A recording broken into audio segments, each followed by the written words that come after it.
Hello and welcome to this next episode of Love, Life, and Energy. I'm your host, Michelle Chung. I've just been thinking about this new topic, and it's called What to Do While Waiting for Your Soulmate to Manifest and Come into Your Life. You're going to love this episode because it's probably what you're supposed to be doing after you've done your manifestation and not let yourself get trapped into getting back into your old habits and your old cycle. So listen out for this episode. You're going to love it.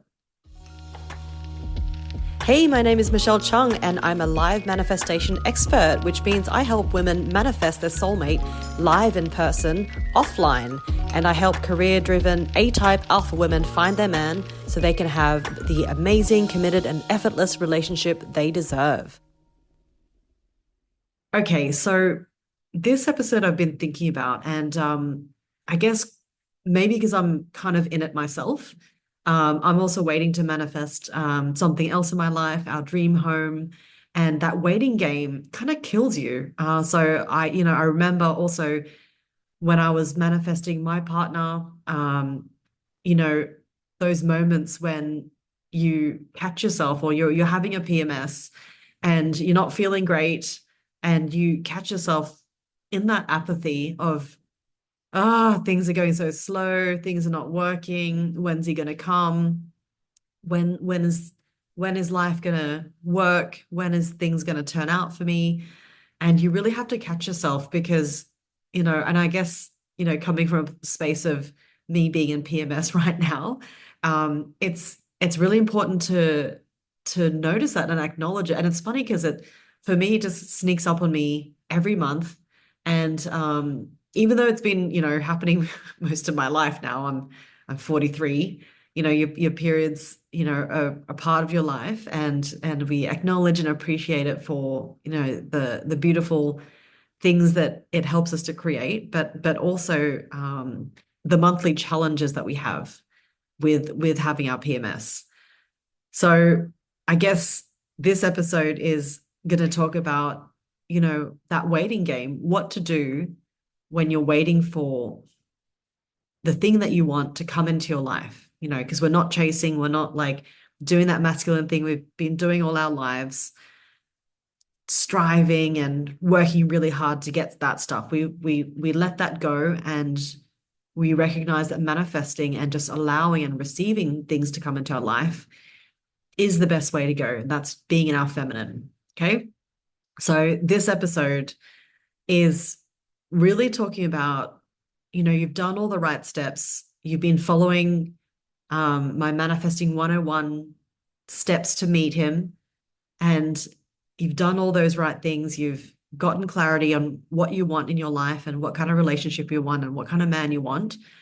And it's just simply, allowing the universe to deliver. And it's like what I say about the manifesting is like a prayer, or it's like a restaurant where you go to a restaurant, you make your order with a waiter, and then you just let it go. You let the waiter go to the chef and make your order for you, and you allow the universe, the chef, to deliver what you want in due time. So I guess that's the tricky part, right? It's like that. Now what? Okay, I've done the work. What do I do in between? And I guess a story, I want to share with is, I've worked with clients who have actually undone their manifesting simply because they've just been worrying and overthinking and just trying to get things right and just being in a real space of a lower vibration. And that really takes away those future possibilities, and it really confuses the universe on delivering what you want, or really delays what universe gives you. And I know how that feels. Like it is frustrating. It is just like wondering, when is he gonna come? And you just got to really catch yourself and not let yourself get back into that energy of, that frustration, that overthinking, that worry. Like I know that I've had some clients who, wake up and the first thing they think about is, why hasn't he come yet? And, just being really obsessed and really attached with being with, your soulmate. And, sometimes I've asked also, what if you'll never meet your soulmate? Will you be okay with that? Although of course, you can really have anything you want, but the idea is to practice that non-attachment and that non-expectation, right? And highly recommend to read Eckhart Tolle's Power of Now. It's really talking about the ego and observing ourselves, and we are not the ego. We are not, who we think we are most of the time, and we just got to really stand back and observe, right? So I guess one of the most powerful things that really works for me when manifesting is to actually take your mind off it. Give yourself a break. Give yourself some time to, do focus on some other things in your life. And I've followed other manifesting coaches, and a lot of coaches will also say, don't let that thing that you want take up 100% of your life. Let it take up maybe 20 or 30% maximum. Your life is made up of so many beautiful parts of you, and to be obsessed over that one thing that you do not have is a very strong signal to the universe to say, you don't have it, you don't have it, you don't have it. And that's what you'll keep getting, the lack of, rather than receiving the vibration of being that person who has it already. Okay, so I guess some of those things about, undoing the worry, or like letting go of that worry, is to, that is really an energy that blocks you. And the worry part really serves us no good. It's just all the root of fear, isn't it? And there's actually only two fears in life. There's actually only really two fears: the fear of loud noises and the fear of falling. And both those fears are survival based, aren't they? They're, our bodies haven't kept up with us, but, we've changed so much, but we still have these very archaic systems in our bodies and in our minds that, still protect us and keep us safe from, physical harm. But a lot of the fears that we have now are all very psychological and all very much in our mind. So, we really need to take control of our minds and really choose to be empowered every moment. So what I wanted to share with you today in today's episode was really about, what are some steps or tips that can keep you busy or keep you just in the right vibration. So we need to be in that higher vibration of joy, love, peace, anything above the line of courage. And I talk about this in my online program, how to go beyond the line of courage and stay in those higher levels of vibration so you can be in your the right energy of manifestation. And that is really the space to be in to manifest. I mean, you don't necessarily have to be in the joy and love all the time. It's impossible to be happy all the time, isn't it? But if you're able to spend most of your waking thoughts and life in that space, let's say, at least 20% of your day in happiness and the rest in neutrality, then you're in a great place. But if you're spending 90% of your waking hours worried and expecting something to happen, but it's not happening, and then, wondering what you should be doing more, then that's really undoing your manifestation. So came up with some good tips, and there's probably a lot more, but this just came off the top of my head. But it really is just to focus on your feminine energy. So perhaps it's just to take those dancing classes or yoga classes that you've always wanted to do, but you've been putting off. I know in my own experience, dancing and yoga have been a very big part of me coming into my feminine energy and understanding how to receive love and energy and intuition in that joyful space of being in your feminine energy and allowing yourself to receive, whether it be in partner dancing. I highly recommend partner dancing, especially with a masculine energy, so you can feel what that dynamic is like in a relationship as well. But also even in yoga and just giving yourself the ability to create neutral space and just to be in the zone without thinking, that is actually the perfect place to be manifesting from, because you're not really um, pushing yourself in any particular way, but you're just in a space of receiving. And this is super important. Maybe also this is the perfect time to start that hobby, go to that meetup, something that you've always wanted to do. Not only are these great ways to meet people, and don't do this with an alternative motive of trying to meet a guy, but do this because you've always wanted to. Because something you've always wanted to is your intuition guiding you and giving you clues to pull you forth into the paths of those that you're meant to be meeting. Also, another great thing you could, I would suggest is start on that project, that part-time business, that thing that you've always wanted to be doing. Maybe you've always wanted to volunteer in your community. Maybe you've always wanted to do charity work. Maybe, you've always wanted to mentor younger people or just bring joy into your community. Maybe visit a retirement home and just speak to some elderly people, people who need connection and love and joy. And you're that person that's doing that. And these are not meant to be trying to meet a guy or trying to meet people. These are just you being in your beautiful space and able to give, because you have so much and you're able to receive so much that you can give from a really full cup, if that makes sense. Right? So really suggest even creating an event for people to meet. That's something that I did back in the day when, I was manifesting, and then I was really drawn to start a book club because I really wanted to meet people who and connect with people on a deeper level who weren't wanting to just go drinking all the time and have superficial conversations. I wanted to have deep and meaningful conversations with strangers and people who were up to the same kind of stuff that I was, entrepreneurs, spiritual, conscious people who were really into the same things I was.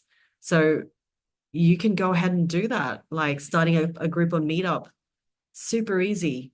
You might have like a social club that you're already a part of, and you can suggest to create a new event for people to gather. And no one is willing to be the leader, but people always want to just go to events and often sign up but never end up going, or they just don't have that tenacity. But if you're in the manifesting journey, then this is potentially part of your own leadership in your life that you can demonstrate and you can create for yourself, and you create them for others. So it's an amazing opportunity to go off and do that if that calls you. And I've had women, when I've shared this part of my journey about creating the book club, they just loved it.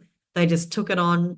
They've started creating their own communities, and I showed them exactly how to do that, and I show the exact steps of how to do that in my online program as well.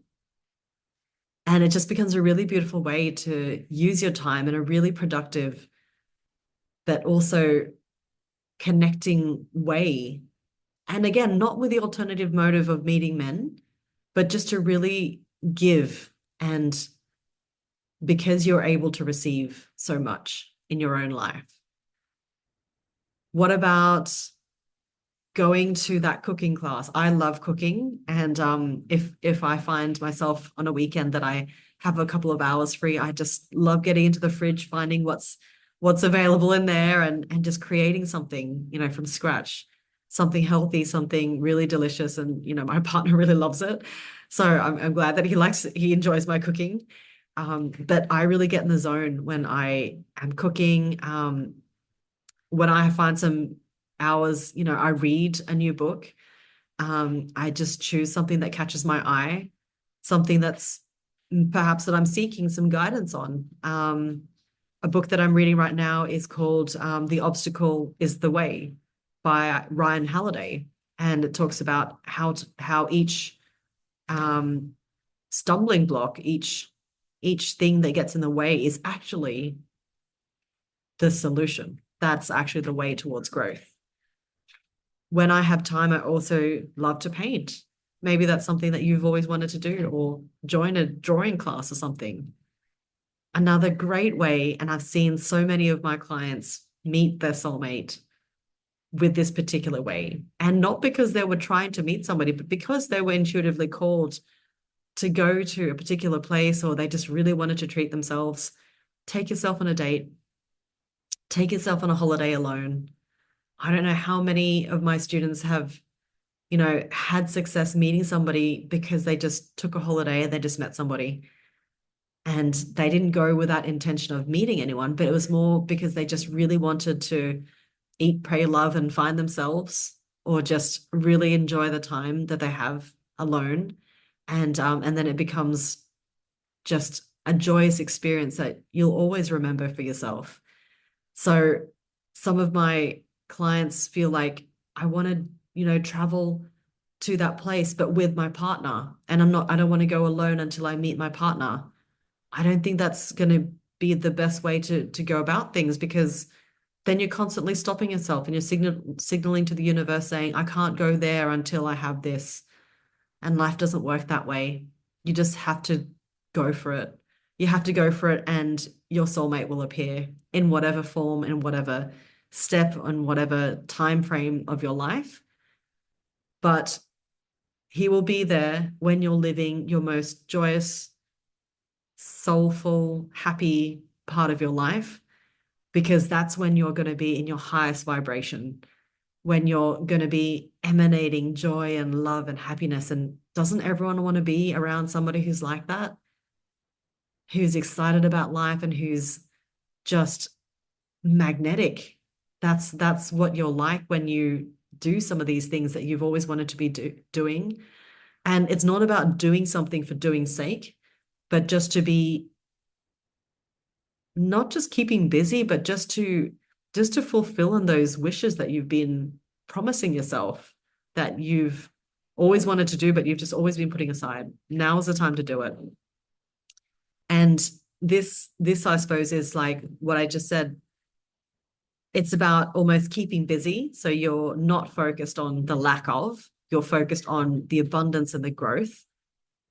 But it's not coming from a busyness or a doingness of avoidance of being alone or having nothing to do, but it's really coming from inspired action and towards growth, towards your soulmate, basically. So, and the last thing I would like to say is, above all else, you have to control your emotions. And this is me coming from my state of PMS, and feeling the apathy. And I don't know what you guys go through. I guess everyone experiences it in different ways, but and I read it somewhere that every month is an opportunity to control your emotions and to grow from the experience of your PMS and your own personal process each month. And to have mastery of your mind and your emotions, this really is the highest level of mastery. And to be able to control yourself and govern yourself. Many great leaders in our history have talked about, not just governing other people, but leaders really are able to govern themselves, and having that emotional and mental psychological control over yourself, and not let yourself spiral into those emotions that come every month, those worries and fears that he's not going to come, all those things. You really have the power and control to do all that, but you really have to believe in yourself and trust the process. So I hope you like this episode. If you have any questions, please come chat to me on my Instagram at Michelle Chung Coach. Also, check out my free webinar, How to Manifest Your Soulmate. I talk about all the steps on how to meet your soulmate. And I talk about my online program and how you can enroll in that as well. And I have a very special offer on that webinar as well. So don't miss out. And I look forward to hanging out and chatting with you again. Any ideas for other podcast episodes you'd like to hear me talk about, please let me know. And have a great day. I'll see you later.